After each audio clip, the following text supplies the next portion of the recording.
Hari ini 11 Juni 2024, teman-teman, kita balik dengan XAUSD. Ada beberapa zone yang sudah saya marking. Dan pertama, seperti biasa, we see the daily bias dulu, time frame besar. Teman-teman bisa ngelihat ini consolidating. Ya, consolidating. Apakah ini adalah hal yang bagus? It's actually not. Kenapa?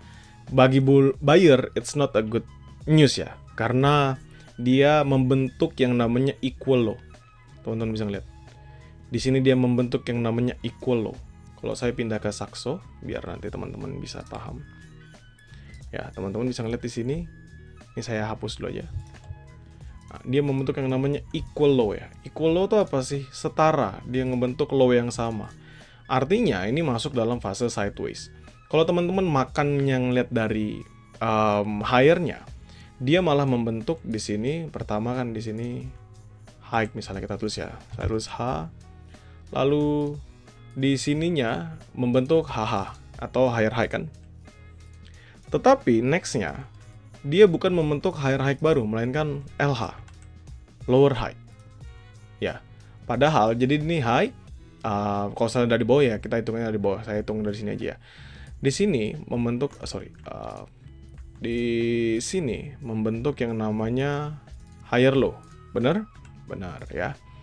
High, higher low, higher high. Di sini still higher low. Ya, teman-teman bisa ngeliat bahwa di atasnya itu it's still a higher low. Sebentar saya turunkan dulu. Ya. Nah, di sini it is a still higher low. Ya, masih bagus. Pembentukannya masih bagus.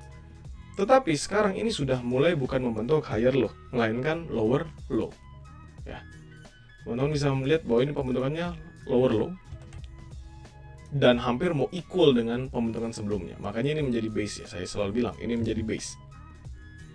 Artinya apa usaha teman-teman seperti ini? So, the trend itself ini udah sebenarnya mengalami penurunan. Dan lower low perlu membentuk yang namanya lower high. Sederhananya seperti itu. Lower low. Jadi impulse, correction, impulse ya kan? Correction dan impulse lagi. Maka dia harus membentuk yang namanya lower high dulu sebelum dia bergerak melanjutkan penurunannya. Oke, ini adalah gambarannya dari daily bias. So daily bias kita itu sebenarnya sekarang ini ngomonginnya sideways ya. Tetapi ini kalau saya pindahkan ke time frame yang lebih rendah, ya teman-teman bisa ngeliat it is a bearish trend. Oke, saya balik ke Oanda, saya tunjukkan H1-nya. Oke, maka ini adalah bearish trendnya kita teman-teman. Ya, this one is bearish trend kita. Padahal kemarin sudah bagus. Dia sudah mampu bertahan di atas untuk membentuk a better higher low. Sekarang enggak. Conditional sekarang adalah teman-teman tahu kita sekarang ada di lower low. Dan kita berupaya untuk mencari lower high-nya. Nah, sekarang kita ngeliat nih. Momentumnya ada nggak? Dari RSI ini dia mengalami penurunan di bawah 50. Ada di 43,46. Which is sign for sell.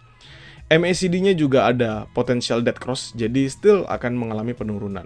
Apakah market akan bergerak signifikan? Menurut saya sih enggak. Market nggak akan bergerak begitu signifikan. Sampai kapan? Sampai new CPI rilis, sampai ke FOMC, sampai di Federal Interest Rate Decision. Sampai di saat itu baru market akan bergerak lagi. Ya, mulai akan bergerak sesuai dengan tren yang ada. Oke, sekarang akan saya gambarkan. Base M30 ini saya hapus, karena kita fokus dengan yang pembentukan sekarang. Tapi untuk beberapa area di bawah ini saya akan tetapkan masih ada ya. 2301 still the same, ini areanya sama, nggak berhasil breakout berkali-kali, which is still in a bullish sign. Tetapi itu minor sekali ya 2301 ini. Jadi saya ambilnya only basically dalam pembentukan yang ada sekarang. Teman-teman ngeliat di kondisi ini ya, kalau kita ngambil daily ya, teman-teman kalau lihat kita ngambil di daily, kita tuh masih dalam inner liquidity ya. Sebelumnya nih highest-nya ada di 2313.8 atau kita bulatin 2314, lowest-nya itu ada di 2288 ya.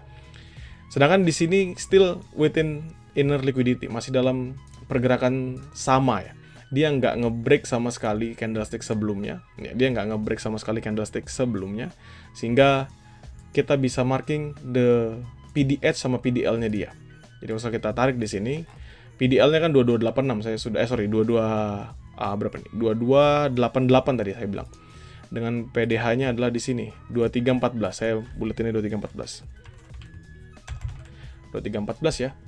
Nah, kita balik ke 1 jam. Nah, teman-teman akan lihat this one areanya 2314 menjadi new resistance kita ya. Support kita di mana? Nah, kalau misalnya kita only take for this day, hanya ambil dari hari ini aja, maka kita bisa ngeliat support kita itu paling bawahnya ada di 2299.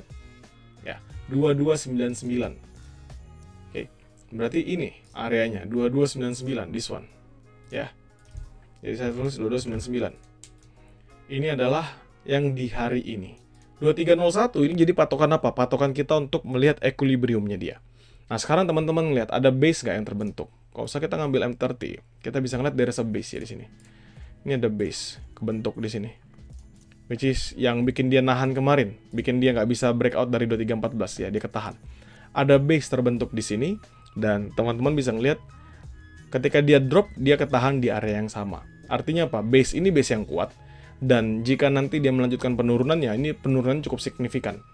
Maka most potensial yang terjadi adalah nih sideways lama di sini, mungkin nanti London session dia baru bergerak. Kalau dia ngehit area atas duluan ketika London session dan dia mulai bergerak sideways lagi tanpa ngebreak 2314, ini bisa jadi potensial kita untuk masuk nge-sell.